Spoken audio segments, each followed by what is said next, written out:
Morning, once again, Rappahannock County. We're doing this DADGAD thing, and I thought rather than jump right into another tune, which is going to be like Raim, you've already done this, and so have you, Mark, I think, and I know Robert plays it. We'll do Freiherr's and Garrett Berry's as a set. We'll learn them individually and then put them together.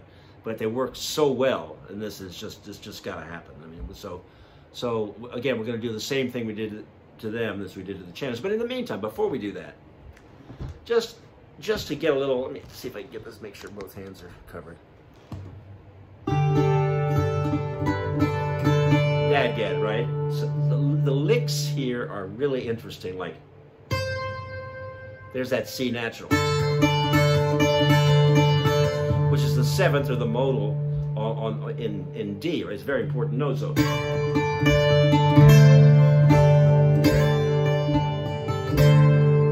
I've noticed when you play that, when you play this with the D basses, like,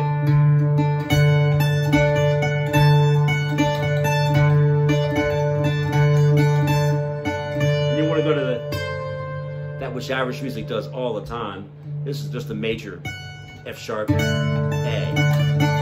just screwing around, okay?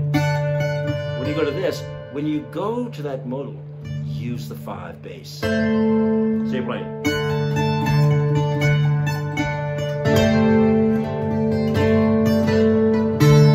And then going back out of it into the D. It has this huge sort of like percussive wall that you're sort of leaning into, and then sort of half over it, and then back out. You think of it any way you want. But listen to the effect here.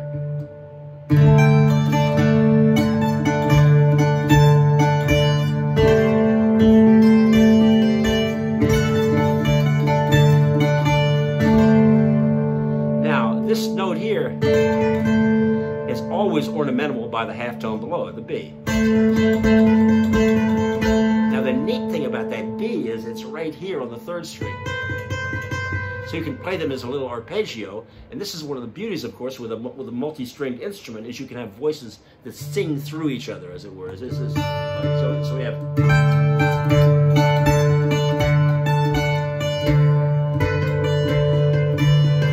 Instead of going like a fiddle player would have to do, but what you do is you play it. There's that C, and there's the B right next to it, so you get this dissonance, B and C. And you can deal with that nicely with things like this, or right there I'm hammering to the B to C with a B here. Or the other way around, A to B.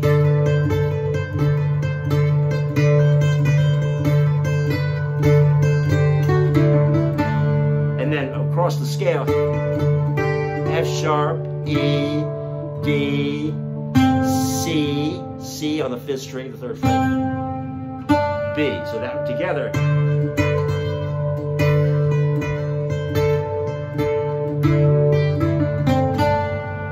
Very powerful, and an Appalachian tradition, which is of course taken from the Celtic as well. So we have this thing. Now on the right hand, remember, you get the thumb occupying itself in the bass, and the better you get at using all 3 fingers, the more the whole thing works for you, because you can play.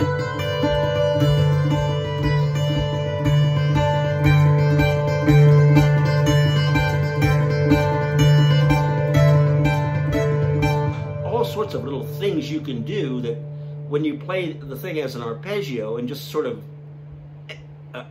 emphasize those notes or accent them or whatever you want to call it, even, or just even play them within the structure of the arpeggio, you have this haunting kind of complexity which of course doesn't emerge in single line instruments. You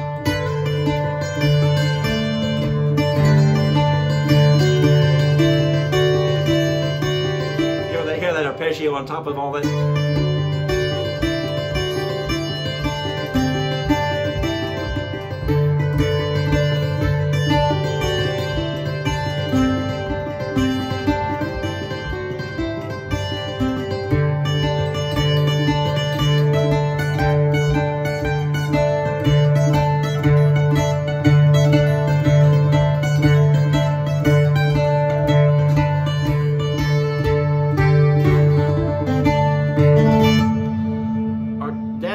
very powerful tool. I mean, it really is. It's the best, one of the best tunings of them all. What's its name?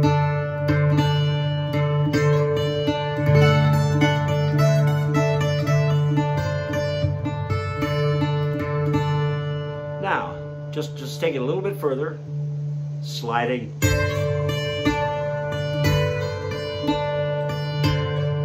D to C, B to C, A to B, and B on up to D.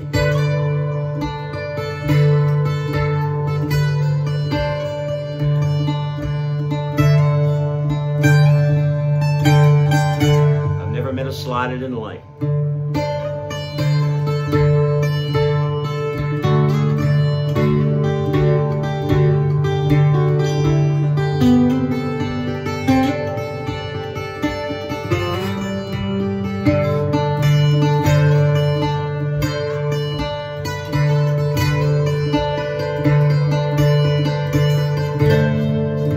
Is the C again, okay? Now look, very important to remember. You'll notice this after just a little bit of fooling around. C, and the same note is always 2 frets away on the 3rd string, so you can play it.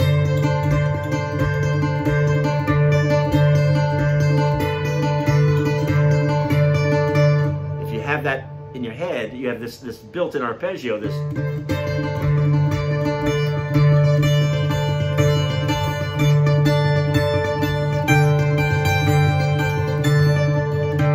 Arpeggio. Louder. Thumb starts, and then with the A finger. Hear that? You see it?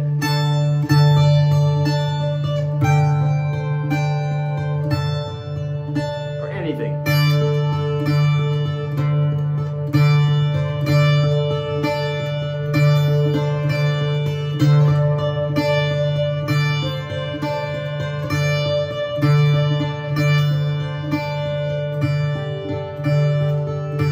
Want to go to that C by itself with the A bass, A and the D, the 4th, and then resolve it.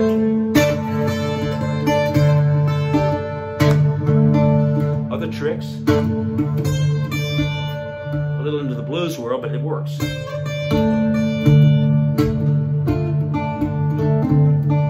Anyway, more of this later, and then the next thing will be the Friars.